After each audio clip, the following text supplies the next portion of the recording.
Сьогодні ми зібралися з вами тут, разом, щоб увічнити пам'ять про одну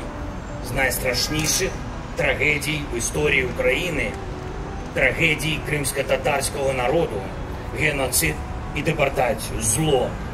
абсолютне зло, яке здійснила радянська влада, зокрема і самі чекісти у 1944 році.